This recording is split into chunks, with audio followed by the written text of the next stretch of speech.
Hello, welcome. Thank you for joining us on this edition of NEWS2.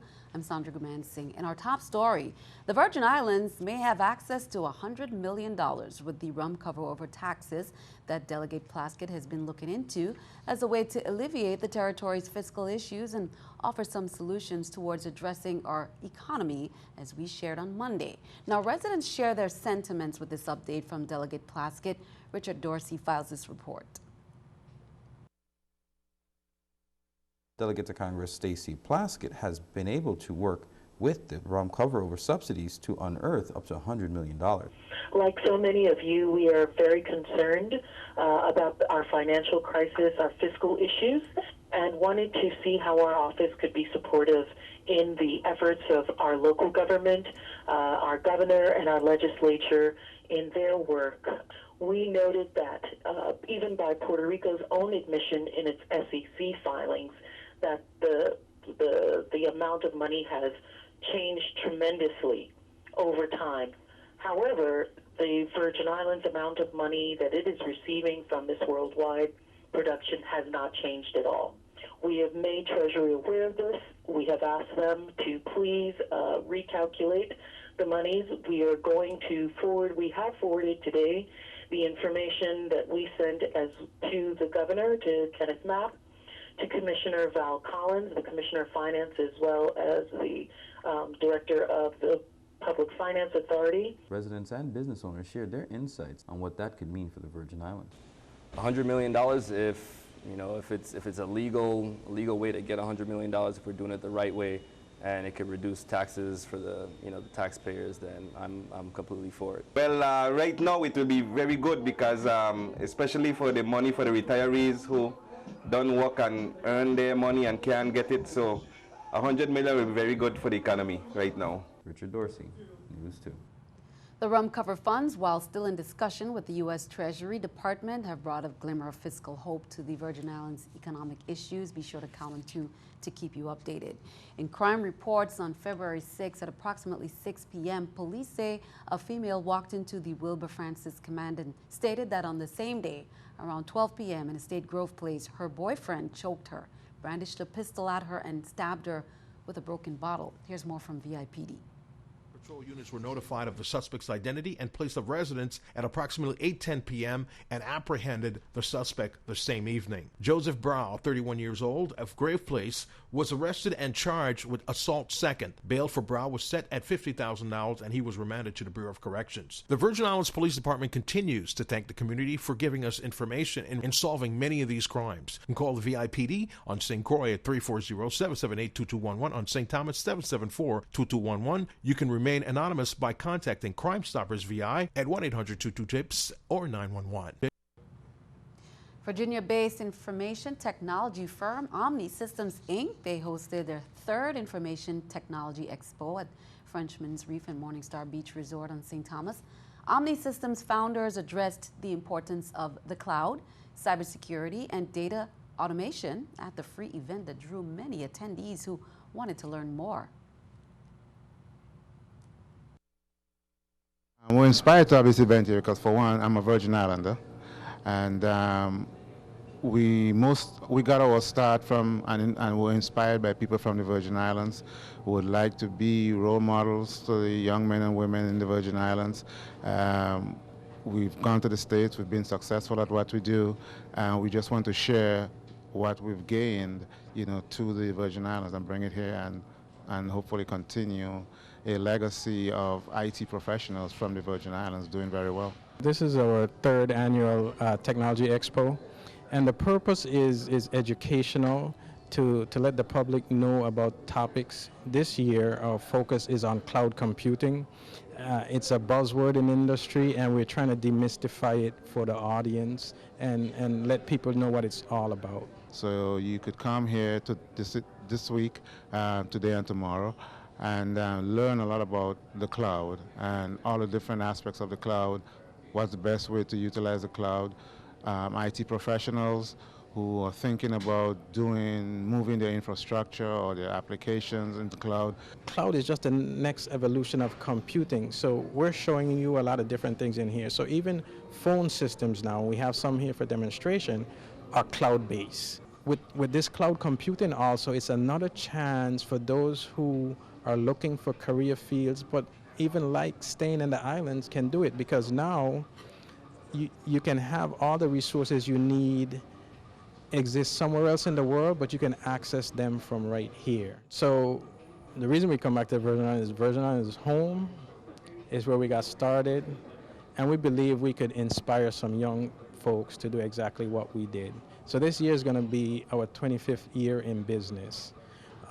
We started really young in high school trying to form a company, and so we've always had that desire to own our own company and chart our own destiny. Expo continues on Wednesday. The Department of Labor launched the MedCert programs recently at the Department of Labor, American Job Centers in St. Thomas and St. Croix simultaneously. The department officially welcomed participants who have been screened and determined to be eligible to participate in the online programs. Here's more.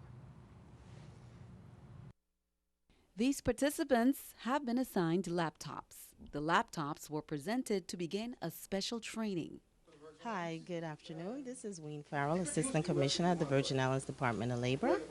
I'm here with my staff, who is proud to present 20 individuals in the St. Thomas District with a career incentive with the Workforce Innovative Opportunities Act, where they are a part of the MedCert International Program. The Department of Labor officially welcomed participants who have been screened and determined to be eligible to participate in the online programs.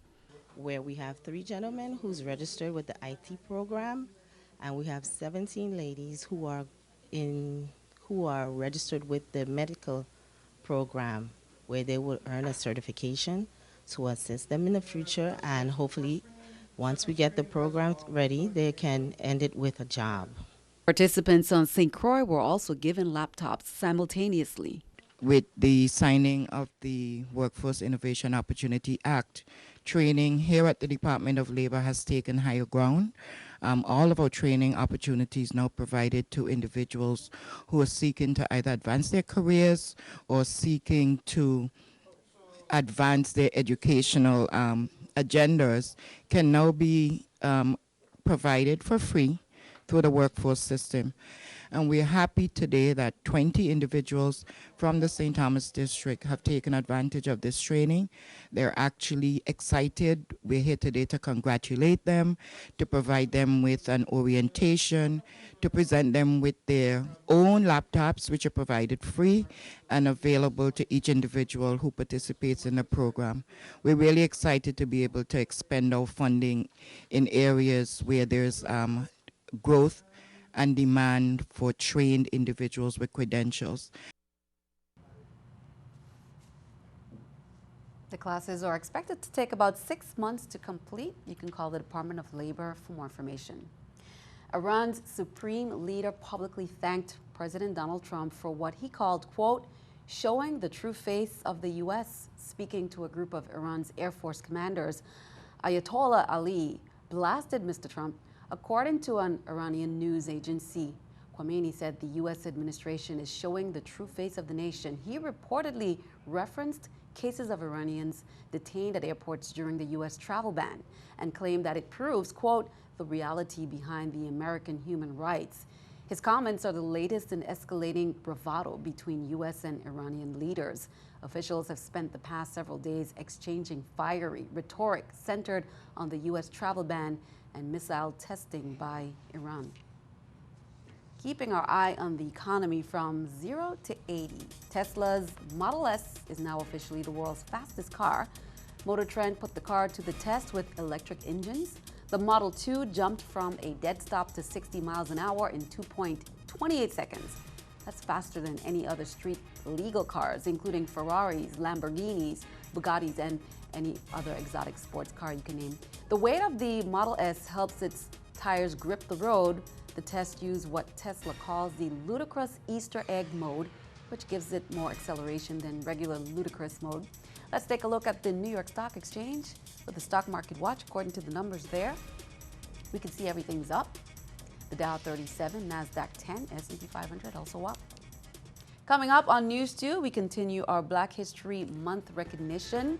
Do you know who was the first African American to play in the major leagues, shattering the color barrier? Answer coming up.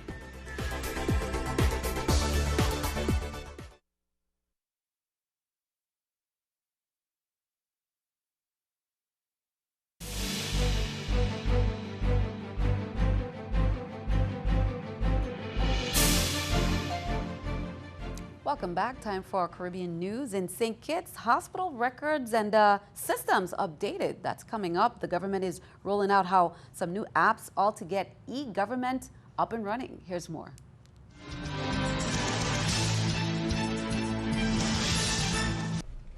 Minister of Telecommunications Honorable Vincent Byron says the transfer of hospital records to a digital format is expected to be completed in a few months. During the Prime Minister's most recent press conference, Minister Byron said the transfer is part of an overall upgrade of the JNF Hospital's record-keeping system that is currently underway.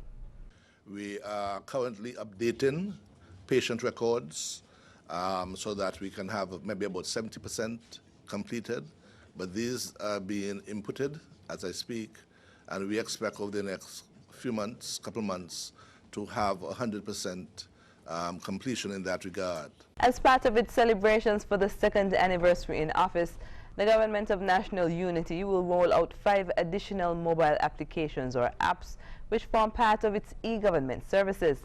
This was disclosed by Chairperson of the Organizing Committee for Anniversary Celebrations, His Excellency Ambassador Sidney Osborne.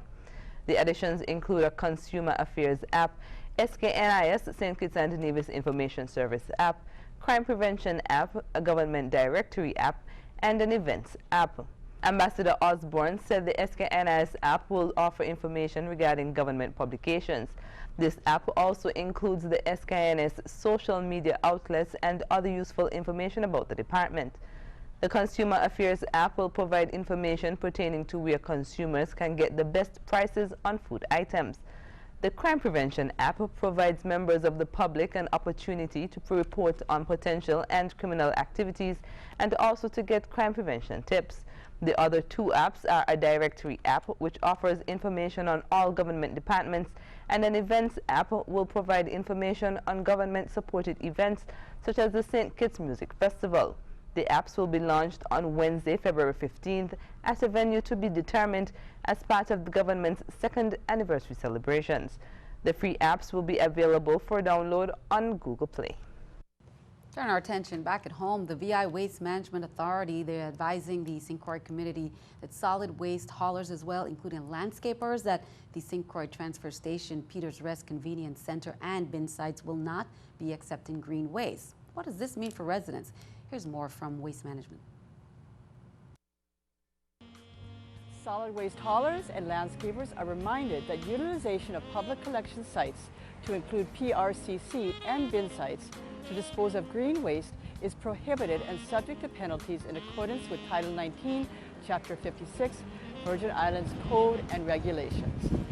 We are also asking the residents to refrain from disposing of yard waste at the public collection sites, to include PRCC and bin sites, and is therefore asked to keep green waste on your property at this time.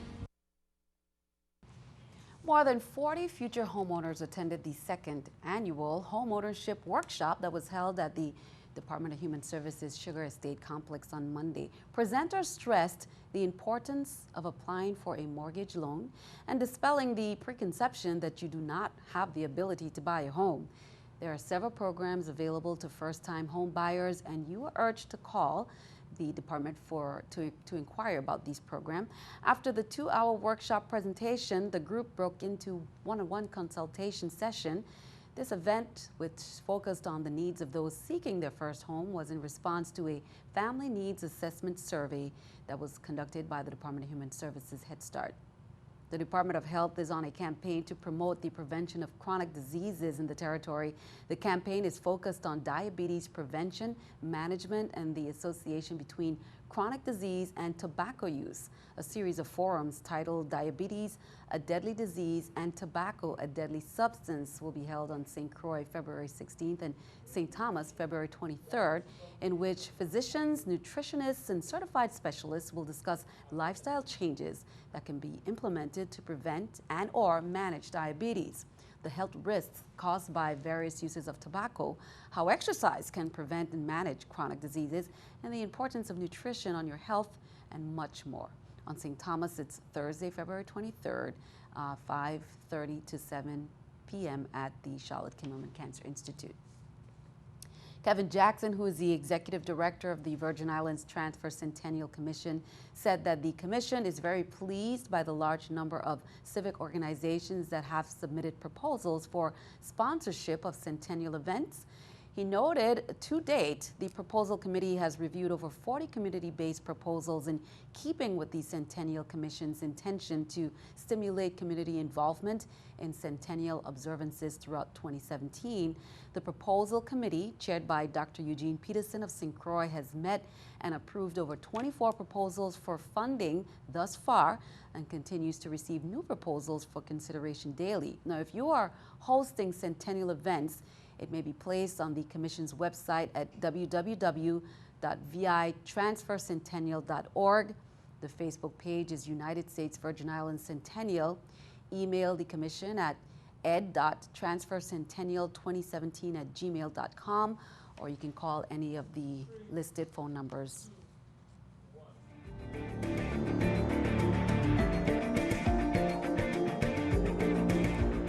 Now for a moment in Black history. Well, we just asked the question earlier. Baseball player Jackie Robinson. On April 15, 1947, Robinson was the first African American to play in the major leagues, shattering the color barrier. In his first season, Robinson became a victim of verbal and physical threats. He endured and went on to win the Rookie of the Year award. His career went uphill from there as he won the Most Valuable Player award in 1949 and a World Series in 1955. When he retired in 1956, he became heavily involved in the civil rights movement. In 1962, Jackie Robinson culminated his career by becoming the first African American inducted into the Hall of Fame. The Virgin Islands Carnival Committee, they held its royalty presentation at the Adelita Cancran Junior High School auditorium on Saturday, January 28th. For a packed audience, they enthusiastically welcomed the contestants for 2017. During the ceremony, the contestants performed dance routines and selected their numbers and even introduced themselves. Also included in the presentation were 2 judge segments for the Queen contestants: presentation, speech, and promotional campaign. Now, the 5 Queen contestants, you're seeing them right there, are number 1, Anakia Hatchett, Ivana Udorcan High School. Number 2, Krista Chesterfield of Charlotte Molly High School. Number 3, Amanisha Bailey, Ivana Udorcan High School. Number 4, Kaliana Nielsen, Charlotte Molly High School. And number 5, Mary Alice Prosper. Now, we also have the princesses and even a prince. The 5 princess contestants are contestant number 1, Kiara Lita, 11 years old, representing Gladys Abraham Elementary School. Contestant number 2, Taisha Madura, 11 years, representing Ala F. Mala Elementary School. Number 3, Nikwana Davis, 11, Joseph Gomez Elementary School. Number 4, Impressionaris Rogers, 11, Joseph Gomez Elementary School. Number 5, Insai Ubas, 10 years, Gladys Abraham Elementary School. Now, the prince contender is contestant number 1, Josiah Narcisse, 10 years of age, representing Gladys Abraham School. Well, there was a taste of Puerto Rico, Spain, Mexico, Dominican Republic, Brazil, and much, much more. Literally a taste. Many had the opportunity to sample different popular dishes from these places during St. Peter and Paul Catholic School's International Night. The night attracts the diverse families, faculty, and students who attend the school. The event brings everyone together to learn more about the different cultures. Many enjoyed an evening featuring a lavish dinner of ethnic foods, cultural displays, and a program of international entertainment. The students served up some information as they too participated in letting each attendee know the menu and even the ingredients that were in the dishes. Well, the dates are set. Speaking of taste, April 5th to 8th are the dates for the Taste of St. Croix. With an annual attendance of about 1,000 and more, the event boasts a list of who's who in the culinary scene. Tickets are now available. There are new events this year, Taste of the Town and Taste Buds. And as you know, those tickets sell out very quickly for a taste. Over 50 restaurants and chefs. You can log on to www.tasteofstcroix.com to purchase those tickets. Well, it was a doggy day afternoon on the Christiansted Boardwalk Saturday, thanks to the Crew de Croix, their annual dog parade. It was the largest dog parade ever, with over 50 entries with tails wagging. Costumed canines and their owners paraded down the boardwalk, past smiling onlookers to Kings Alley. Once there, parade goers and fans were treated to live music. Tamara Cerny took first place for the adults category, and Jada Ola and her dog, Matilda, took first in the Children's Best in Show. Congratulations to the contestants there. Stick around, your News 2 AccuWeather forecast is coming up next.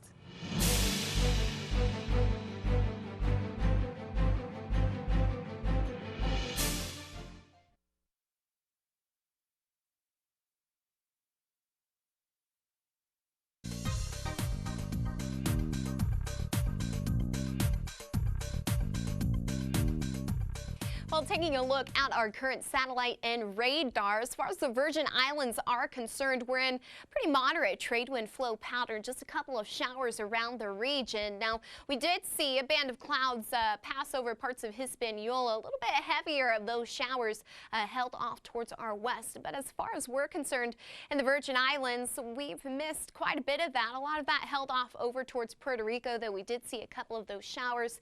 And as we head into tonight, we'll continue to see maybe a few stray showers as well. 74 degrees for our low tonight. Now, our most likely chance of seeing showers over the next extended period.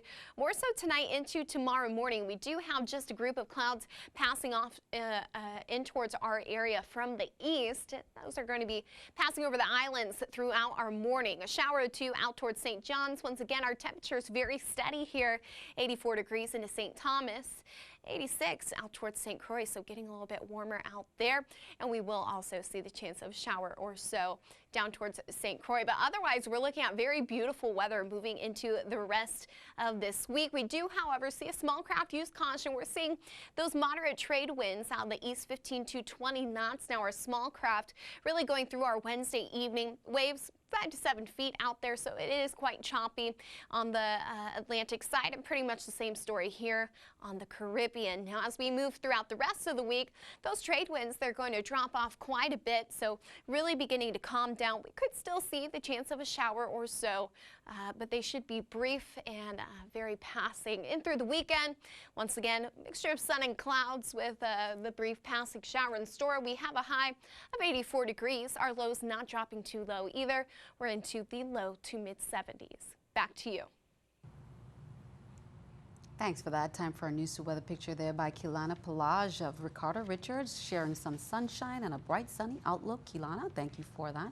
Send us your News 2 weather picture to the address on the screen. Be sure to include the information we need, and be sure to tune in. You never know when it's going to air. That's all for now. Thank you for joining us. I'm Sandra Gumansing. Have a wonderful evening.